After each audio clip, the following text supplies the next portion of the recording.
cantidad de energía por masa del hidrógeno es muy alta.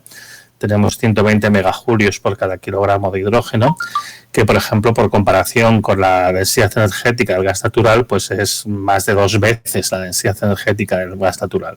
Con lo cual uno diría, bueno, pues se trata de un combustible energéticamente muy denso.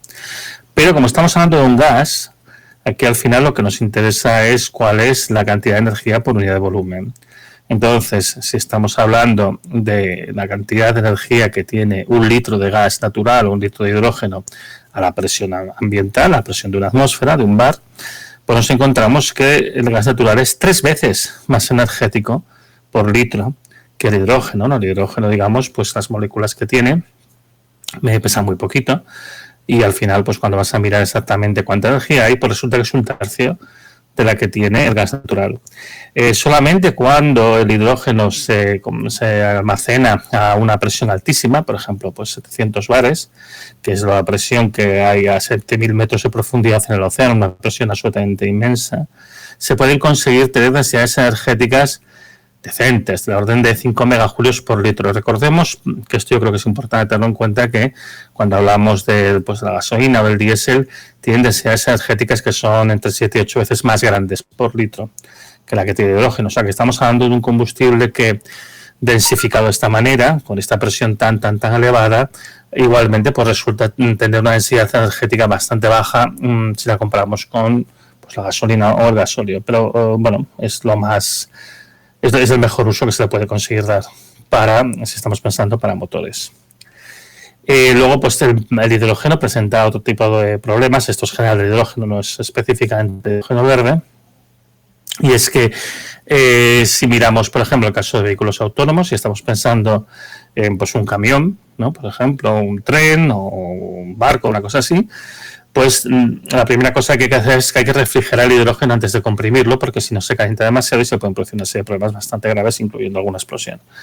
Entonces, bueno, pues lo primero es refrigerarlo a 20 grados bajo cero o a 40 grados bajo cero y luego comprimirlo a 700 bares para conseguir una densidad energética aceptable. Las pérdidas típicas de este proceso de primero refrigeración y luego compresión están alrededor del 10% de toda la energía, de todo el contenido energético del propio hidrógeno, con lo cual esto se tiene que añadir, ¿no? Si estamos pensando en este tipo de aplicaciones, a todo lo anterior. Y como digo, hay margen para mejora en estos porcentajes de pérdidas, pero no es infinito, ¿eh? Aquí hay una serie de cosas que son las leyes de la termodinámica que al final tampoco podemos escapar de ellas. Luego están las pérdidas por fugacidad, cuando se meten en los depósitos, y es que como el hidrógeno es una molécula muy pequeña, pues tiende a escaparse de los depósitos donde está contenido, que son típicamente entre el 1 y el 2% diarios, con lo cual tampoco uno puede almacenarlo por mucho tiempo, hay que utilizarlo lo más pronto posible, porque si no las pérdidas pueden ser muy considerables. Añádase a esto pues el problema del estrés mecánico de los depósitos, debido al hecho de que se está metiendo gas a una presión altísima, y esto supone un esfuerzo y una fatiga de los materiales que forman los depósitos y que pueden acabar reventando, lógicamente.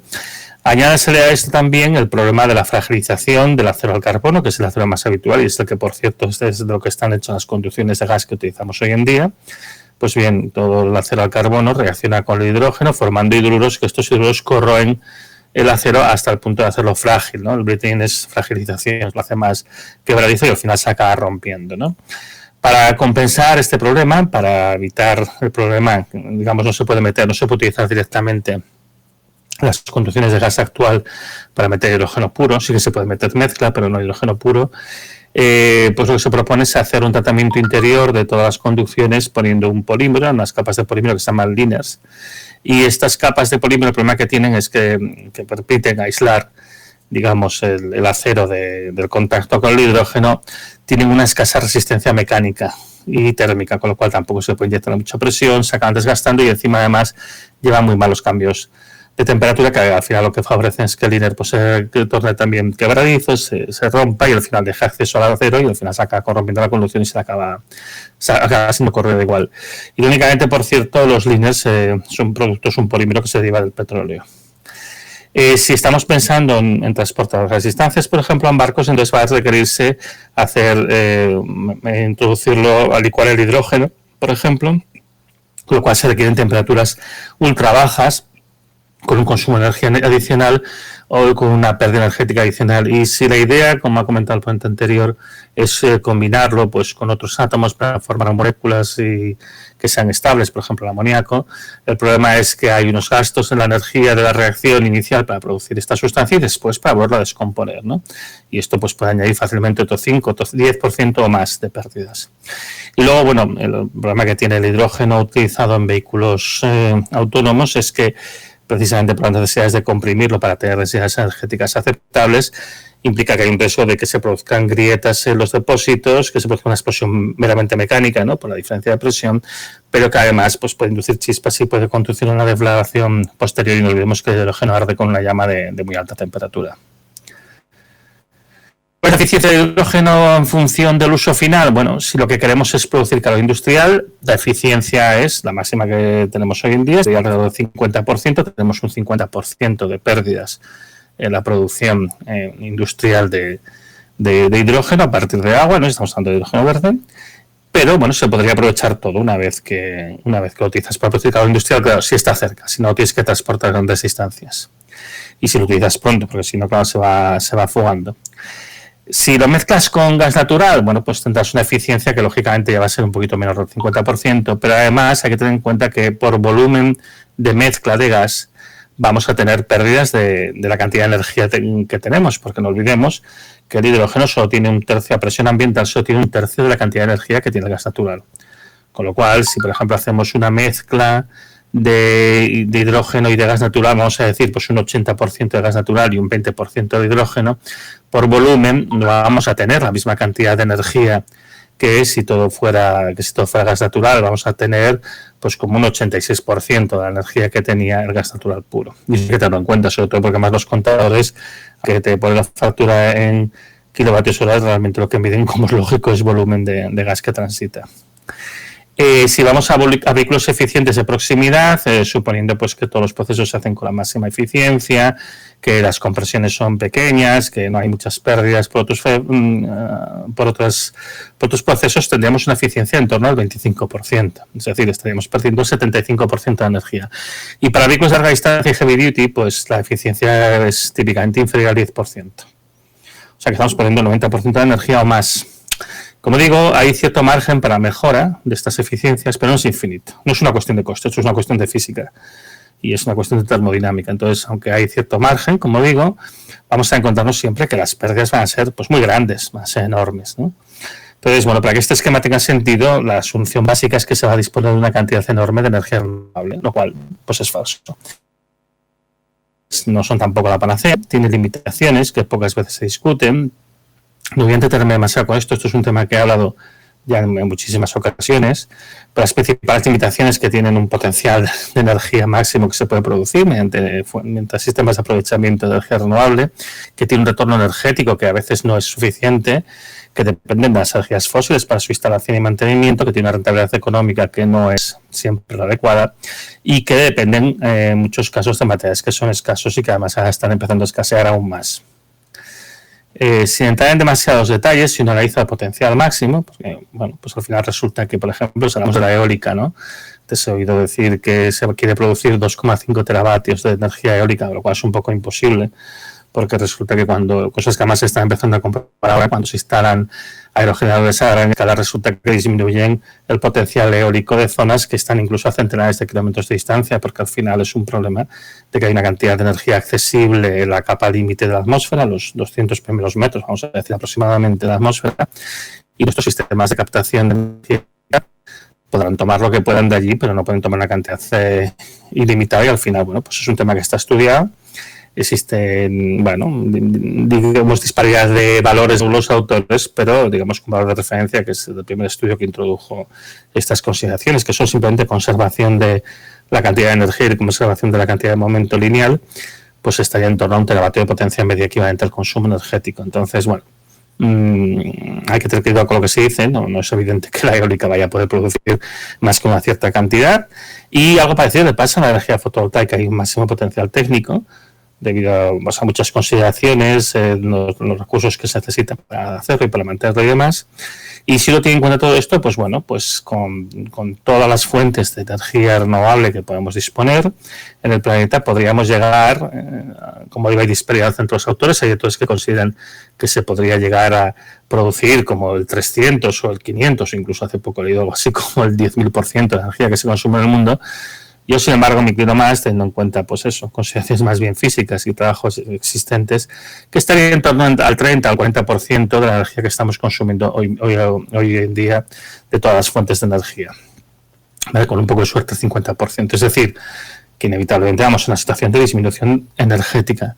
Y en la situación de disminución energética, plantearse utilizar sistemas tan ineficientes como el hidrógeno, yo creo que habrá aplicaciones y casos en los que puede tener sentido, pero como algo generalizado ni mucho menos, porque realmente no nos va a sobrar la energía, ¿no? Luego está el tema del rendimiento energético. No voy a entrar mucho en esto porque es un tema complejo, pero básicamente esto es el balance entre la energía que da un sistema a lo largo de toda su vida útil, la energía que se consume pues para simplemente poderlo producirlo, instalarlo, luego mantenerlo y eventualmente desmantelarlo, ¿no?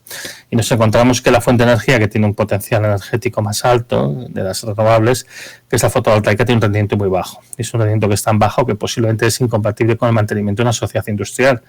Con lo cual la fotovoltaica, bueno, puede tener unos usos interesantes, pero no tampoco para ser generalizadora a gran escala. Y esto ya pues también da un poco la vuelta a la tortilla de los castillos en el aire que se están construyendo actualmente.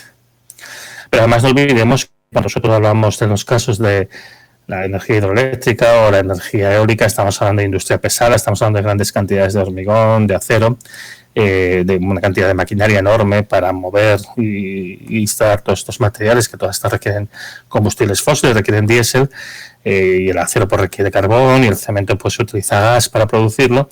Y bueno, sería planteable que pasaría que cuando tuviéramos que hacer todo esto sin disponer de todos estos combustibles fósiles, y entonces pues tendríamos un problema real importante, porque no está claro que esto se pueda automantener, ¿no? Se pueda nutrir de la propia energía que generan los sistemas renovables. E incluso la fotovoltaica consume cantidades apreciables de combustibles fósiles en su elaboración, ¿no? Porque hay altas temperaturas, y también los procesos de instalación, porque hay que hacer procesos de exploración del terreno, hay que instalar pues catas, los inversores, los transformadores, etcétera, etcétera, y todo al final pues también se está haciendo con combustibles fósiles. No estoy hablando de la huella de carbono. Obviamente la huella de carbono de estos sistemas es inferior a las de una central.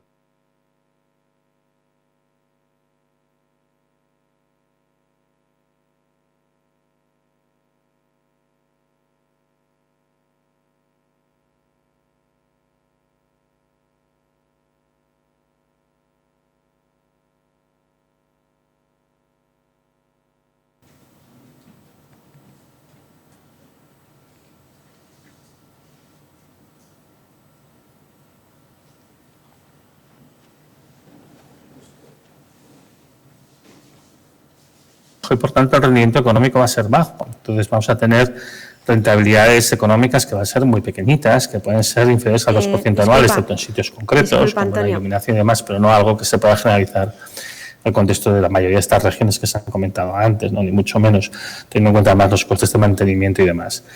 Entonces, bueno, se tiene que tener en cuenta que, claro, que si los rendimientos económicos son pequeños y los tiempos de recuperación de la inversión inicial son elevados, pues no son inversiones atractivas desde el punto de vista de una inversión y no serán nunca realmente. Y luego otro problema que tenemos es el de la escasez de materiales, ¿no? Las soluciones hipertecnológicas por las que se está apostando tanto a nivel de microelectrónica como también en las tecnologías verdes requieren prácticamente la totalidad de la tabla periódica.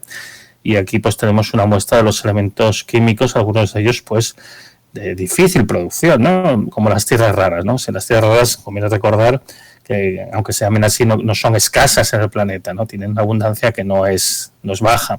Su gran problema es que están rarificadas, es decir, que están en concentraciones muy bajas, ¿no? El problema de las tierras raras es que no ha habido procesos físicos y geológicos que han favorecido su concentración, como con el caso del hierro, el níquel o el aluminio, que sí que ha habido, o el cobre, que ha habido procesos que han favorecido que se concentren en vetas, en minerales que hemos podido explotar. En el caso de estas otras tierras raras no ha habido estos procesos. Entonces, en su explotación pues requiere aprovechamiento de la ganga de algún metal principal y con procesos que son muy contaminantes, complejos y energéticamente muy intensivos.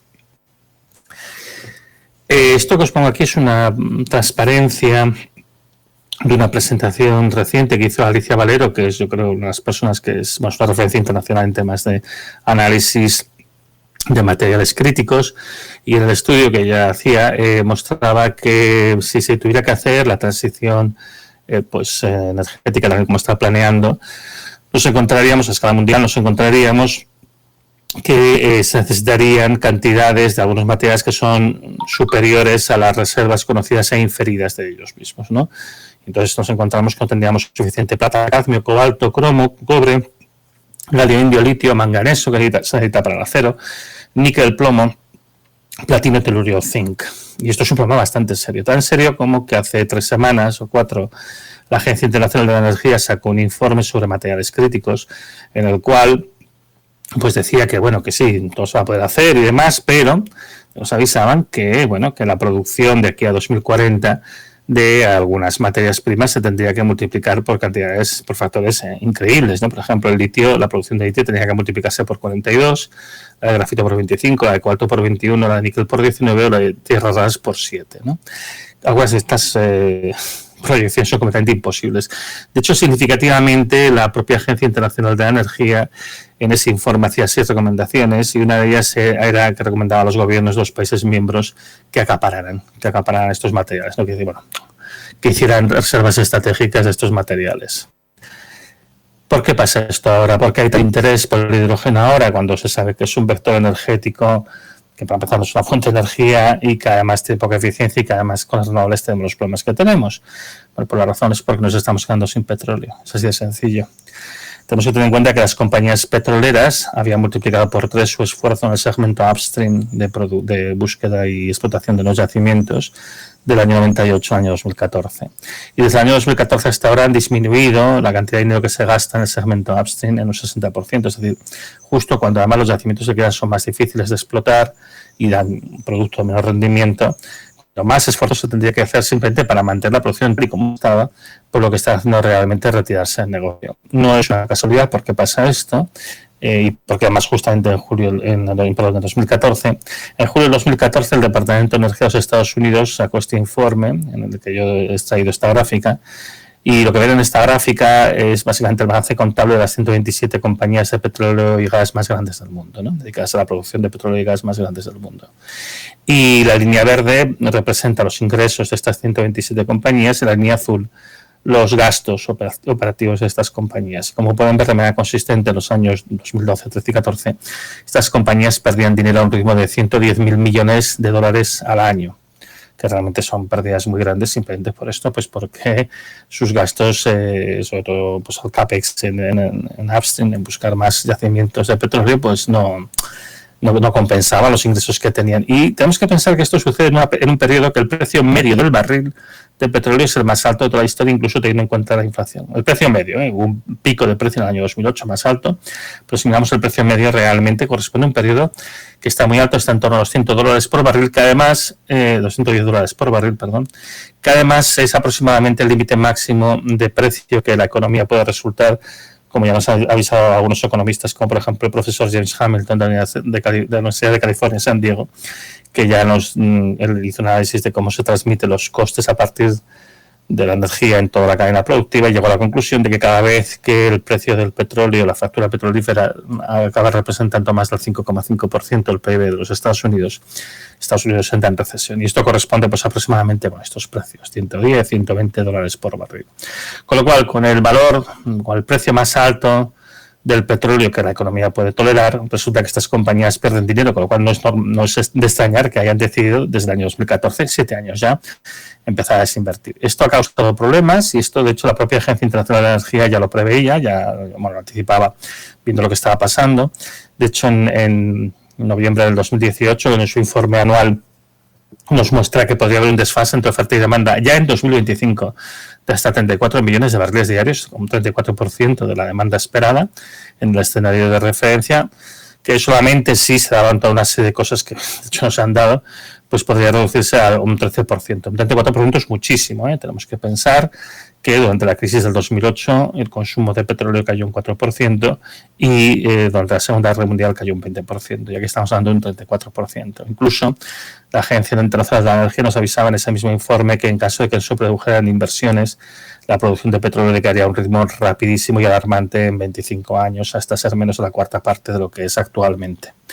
Con lo cual, bueno, pues es un aviso para que las empresas cambien su política, pero no lo han hecho. No lo han hecho porque obviamente no quieren perder dinero, como es lógico.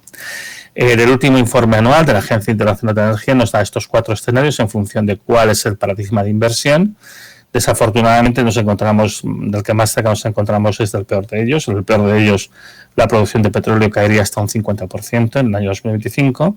Y bueno, en función de si se toman medidas para reaccionar, si se hacen inversiones estratégicas, podríamos cerrar algo esta caída y que no cayese tanto de aquí al 2025 y que a lo mejor se quedase en torno a un 20%, que igualmente es una salvajada. Y esta es la situación en la que estamos ahora. Entonces ahora tenemos prisa para encontrar una manera de compensar la caída del petróleo, un fenómeno que sabíamos que iba a suceder, porque ya no quedan yacimientos de petróleo barato, pero es un problema que no hemos querido hacer caso durante todo este tiempo. Entonces, bueno, este es el motivo por el cual pues recuperamos la idea del hidrógeno, que por cierto ya fue desechada 2 veces antes del boom actual, ¿no?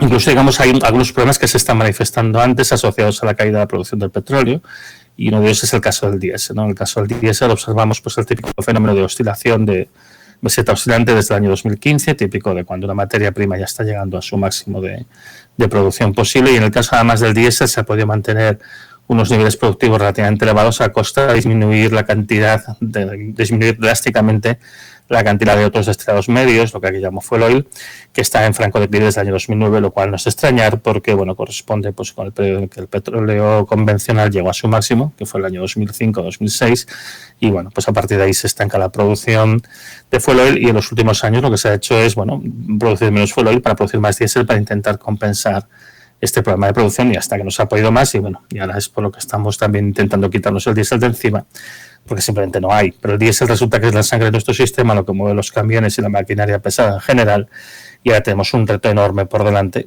Y aquí es donde entra el hidrógeno, porque es la única manera de poder mantener maquinaria pesada en funcionamiento. El problema es que hemos tardado demasiado, y con esta escasez de diésel, escasez de petróleo en general, que genera escasez de plásticos, nos encontramos que de repente, por toda una serie de interacciones complejas, multifactoriales, no solamente es un problema asociado a la escasez energética, pero la escasez energética también tiene un papel muy importante. Nos estamos encontrando con esta situación de que, bueno, pues ahora empiezan a escasear los chips, empieza a escasear los plásticos, empieza a escasear el acero, por toda también una serie de interacciones, aunque el acero y el hierro en sí no es un material escaso, pero por todo el problema que conlleva pues el diésel y tal, pues bueno, nos escasea el acero, el aluminio, tenemos problemas para latas, empiezan a subir el precio de los alimentos, empiezan a escasear los alimentos, empieza a escasear el litio, empieza a escasear el cobre también, porque el cobre además de las minas también están muy agotadas. Bueno, la madera, el caucho, un poco pupurri de muchas materias primas que están escaseando, en todos los casos siempre con una componente energética detrás. Escasean hasta las bicicletas y las placas solares, que de repente pues empezamos a ver que tiene una subida de precio muy importante, e incluso se empieza a anticipar que no es un suministro suficiente de ellas. Y esto, ¿no? Pues nos tiene que plantearnos hasta qué punto el modelo de transición por el que hemos apostado es ni tan siquiera posible. En conclusión, aquí recordemos que el hidrógeno no es una fuente de energía, es un vector energético, esto ya se ha hecho varias veces durante el día de hoy. La conversión de energía eléctrica en hidrógeno pues comporta muchas pérdidas. España no tiene un potencial renovable suficiente como para que el 76% de la energía final no eléctrica pueda ser hidrogenado, con lo cual, bueno, pues se puede intentar aumentar la electrificación del consumo energético de España, quizá pues a un 30, un 40%, aún nos quedaría un 60% que tendría que intentar utilizarse un vector energético o cualquiera, y el problema es, bueno, tampoco tenemos un potencial renovable suficiente, y esto también lo ha comentado el ponente anterior, como para poder producir hidrógeno, como para poder compensarlo, ¿no? Esta es la razón por la que estamos por tercera vez, como digo, intentando imponer la solución del hidrógeno, que es, bueno, básicamente pues por la escasez de petróleo en la que ya estamos inmersos, pero el problema es que ya es demasiado tarde. Esta escasez está vigilando que escasean otros materiales, Y el modelo de transición que estamos proponiendo es un modelo que está condenado inevitablemente al fracaso. Condenado inevitablemente al fracaso porque está ignorando los problemas físicos de un mundo finito en el que vivimos y está ignorando las interacciones que hay entre pues las distintas materias y demás. Y sobre esto más quería hacer una observación que es importante. Yo soy científico, soy físico de formación. Estoy muy al caso de todo lo que se está haciendo en el ámbito de la investigación y yo creo que hay que continuar haciendo investigación intentando mejorar la eficiencia de los procesos y evidentemente hay margen para la mejora, pero este margen no es infinito. Eso también nos lo dice la ciencia, que eso es una cosa que a veces nos olvidamos, es decir, en general a los economistas les gusta mucho todo lo que aporta la ciencia en cuanto pues capacidad de progreso, capacidad de innovación, capacidad de hacer cosas nuevas y demás, pero a veces se olvidan de que la propia ciencia nos habla de límites, muchas veces, nos habla de la ecología de límites, nos habla de la termodinámica de límites, nos habla de la relatividad de límites. Hay muchos límites que son cosas que son bien conocidas en el contexto científico y esta parte, que también nos lo dice la ciencia, pues esta es la que suele... Y entonces, con estos problemas de derivaciones, aunque evidentemente hay margen para hacer muchas cosas y que hay margen para la mejora, pero hay que recordar que tampoco es infinito. Entonces, al final, uno lo que tiene que plantearse es que no va a pasar lo que uno quiera porque a uno le apetezca que pase, ni pensemos que porque haya más investigación e innovación va a suceder aquello que nos apetecería simplemente por el hecho que nos gustaría que sucediera. Y en particular la situación actual, con los problemas que ya tenemos hoy, a día de hoy, con la escasez tan salvaje de todo que se nos está echando encima, estamos construyendo castillos en el aire, que esto es peligrosísimo, porque esto al final lo que conlleva es un coste de oportunidad, de que podemos estar haciendo otras cosas que realmente son pues las más necesarias y las más urgentes ahora mismo para evitar los peores escenarios que se nos pueden tirar encima, y estamos apostando por mantener un modelo que yo entiendo que se entiende mantener, pues darle una continuidad al modelo que había anteriormente, sin entender que lo que se viene encima, y esto no es por molestia, es que esto es así. Este es el problema de las dificultades de vivir en un mundo físico pues sometido a las leyes de la física, que al final, si no hacemos algo adecuado para realmente pues hacer frente a los problemas que tenemos realmente, hay un riesgo real de colapso societario, hay un riesgo real de que vayamos a situaciones, ya se han descrito también en una ponencia anterior, ¿no? Lo que hablaba Sagrario, ¿no? El tema del neocolonialismo y estos modelos que en el fondo pues es un poco a lo que estamos tendiendo, pero es que eventualmente podríamos colapsar. Podríamos llegar a un momento de disfuncionalidad total de la sociedad. Yo creo que tendríamos que estar más bien pensando en modelos más sencillos, modelos más de proximidad, modelos de aprovechamiento de energía que no siempre son eléctricos, que tienen más visos de poder funcionar en una situación como la que vamos, en la que va a escasear un poco de todo. Y bueno, pues eso es todo. No sea capaz de hablar y responder preguntas porque el retraso es tan enorme que las dificultades de comunicación son muy grandes, pero bueno. Muchas gracias, Antonio. Muchas gracias, Jorge y Sagrario. Vamos a dar paso ahora a la ronda de preguntas. No sé si en la sala habría alguna pregunta. Mientras vamos pensando en estas, yo tengo algunas preparadas. Por ejemplo, tengo una para cada ponente. Pero podéis responder también si lo consideráis adecuado. La primera pregunta sería dirigida a Orquestra, a Jorge Fernández, en el sentido del mantenimiento del sector industrial. El hidrógeno es la herramienta o el nuevo combustible que se busca para la industria y, bueno, cuando te escuchaba me venía a la mente pues una de las frases de Yayo Herrero que dice cuidar la sostenibilidad de la vida, poner la vida en el centro. ¿Es compatible utilizar el hidrógeno para la industria y mantener la vida en la comunidad autónoma vasca, por ejemplo? Por otro lado, en el último momento, Antonio ha planteado la necesidad de alternativas más viables, no relacionadas con la electricidad. Pues luego le voy a mandar la pregunta por el chat, pero pues me gustaría que ahondara un poquito en esas líneas. Y a Sagrario en concreto le he metido prisa en el último momento con las alternativas y las propuestas que tenía y pues que ahondara un poco en esas alternativas. Pues como queráis, en el orden que os parezca más adecuado.